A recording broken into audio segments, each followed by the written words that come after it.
All right, Shalom. First and foremost, we give our praise, glory, and honor to Yahweh Bashan Shai, by Hashem, Hamakak, Rashbakatam. Double honor to the apostles and elders of the great millstone, and to all the I can across the globe, pushing the word of truth and sincerity. I want to say Shalom. So I died Noah from the great millstone camp of Columbus with a quick hit. I was riding a bus the other day coming home from the plantation, and I was going through this town.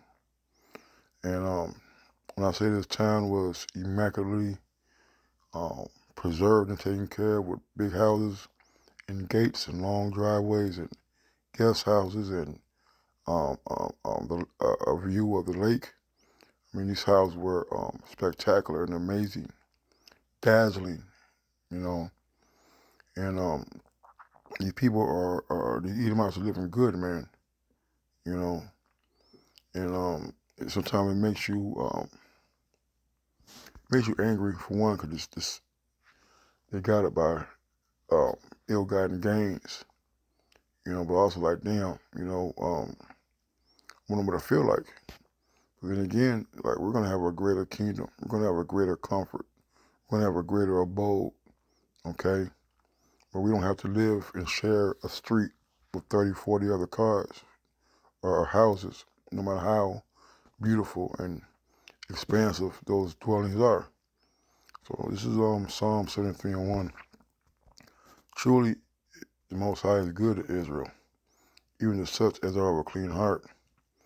You know, and the Lord is looking for men who are humble, who are steadfast, who are diligent, all right, but also the faithful, okay?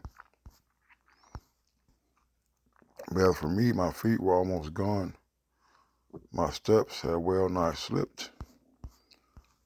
For I was envious at the foolish when I saw the prosperity of the wicked. You know, we we look at the people who are established in the world. You know, they have the needs and means to travel anywhere in the world at the drop of a dime, and you know, have and dine in the 5-star restaurants and exclusive events and things like that. You know, and it can be enticing. It can be alluring. All right, you know, look at that word prosperity.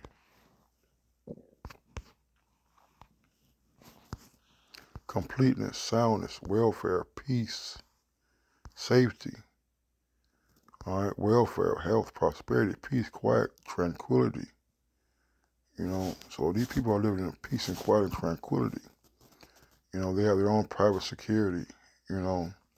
They have butlers and maids and landscape services that come by, and, you know, they're just living in the lap of luxury, man, okay? And sometimes, let's go on word envious. To envy, be jealous, be envious, be jealous. To excite to jealous anger. All right. It says in a bad sense. All right. So sometimes, you know, we get off our job, you know, getting up at 5 in the morning, take 2-hour bus rides to work a job that pays you crumbs, to hop on a bus and ride through a neighborhood that people have not earned and they have not worked. All right. You know, I'm sure they do have jobs, but if you really dwell into how they make their living, it's through deceit, you know, through theft, you know, and at times, sometimes, daydream and think about what they would do if they had this amount of money or they lived here, and it makes you upset because they have gotten it off the backs of chattel slavery, man. All right, at the hands and the cost of lives of the Native Americans, the Latinos, and the Negroes. So yes, it does make us angry. For there are no bands in their death where their strength is firm. They are not in trouble as other men, neither are they plagued like other men. You know, they're living in peace, man. All right?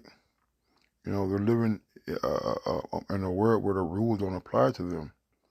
And you can see it play out in the streets, in the real life, you know.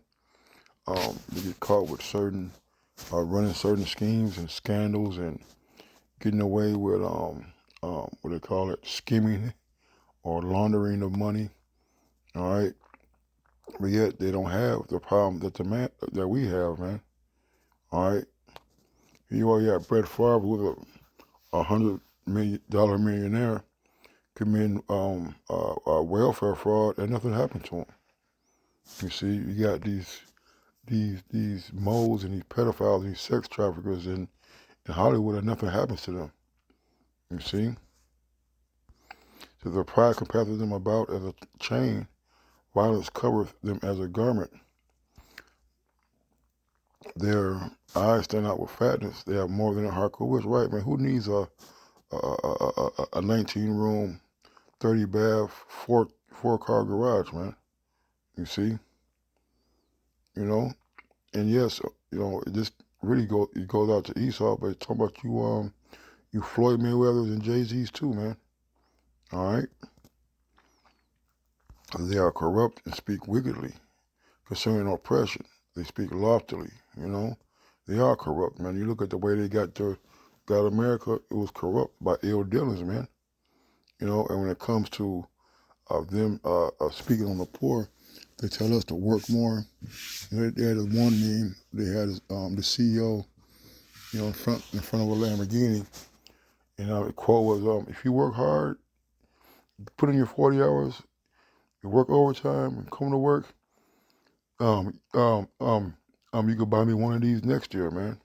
You see, these CEOs, these owners of these businesses and corporate America do not benefit the poor man.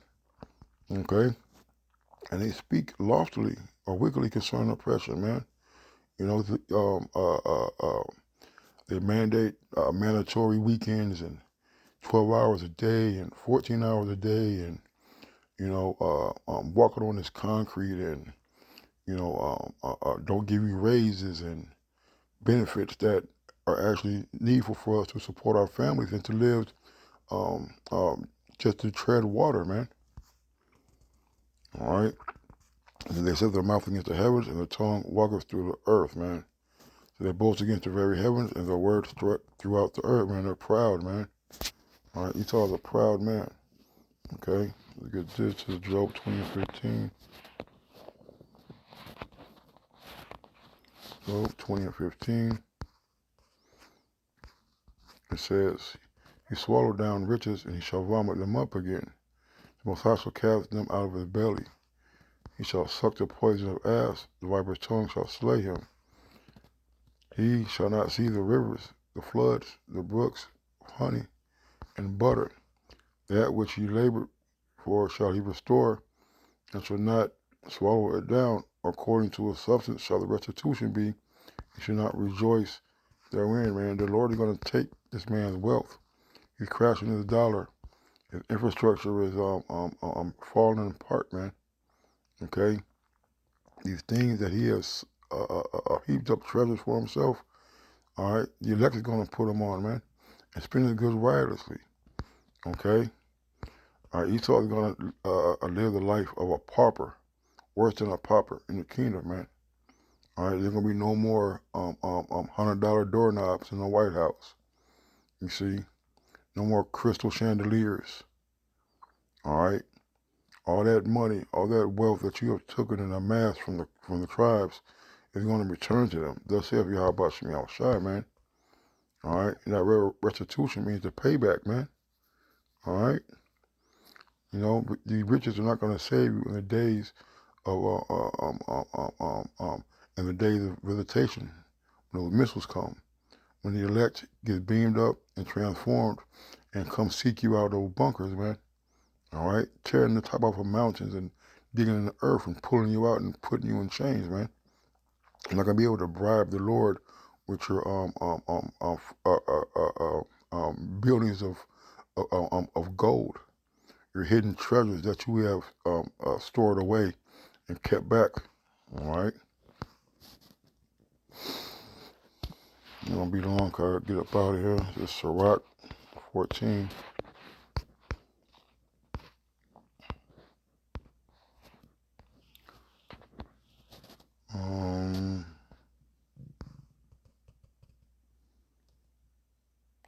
This is Sirach 14:3 says, riches are not comely for a niggard, and what should an envious man do with money? Right, man.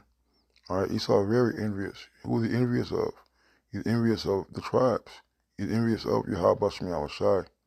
That's why he makes these space programs and these hyper and supersonic missiles and these weapons of mass destruction to try to fight against Yahweh Shemi Awashai. It's not going to work.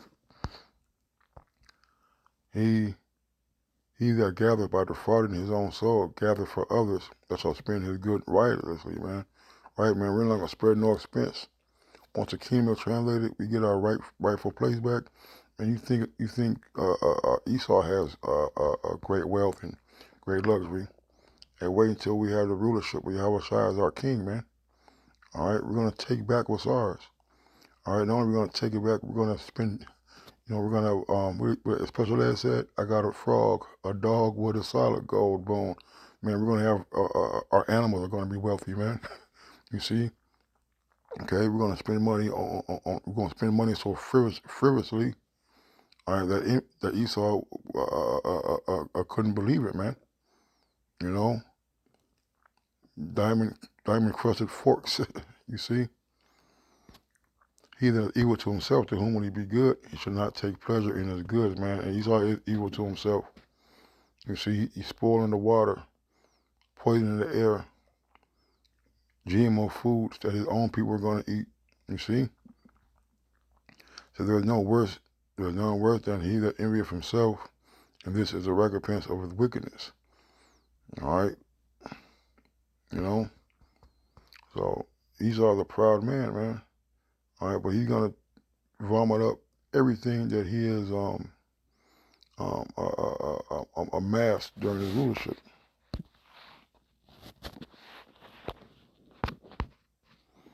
This is Wisdom of Solomon 5.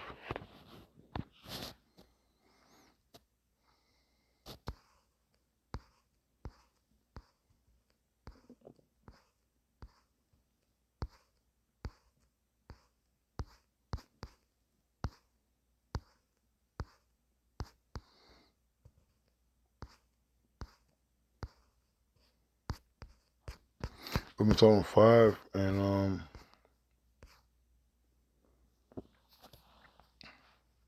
5:1 says, then shall the righteous man stand in great boldness before the face of such as have afflicted him and made no account of his labors. Right, man, we're going to be made manifest. All right?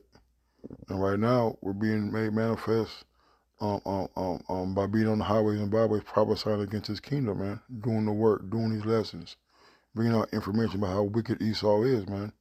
All right? You see? My fellas, get this. I'm end it on that. That's really one I wanted to get. I'm surprised I didn't have it.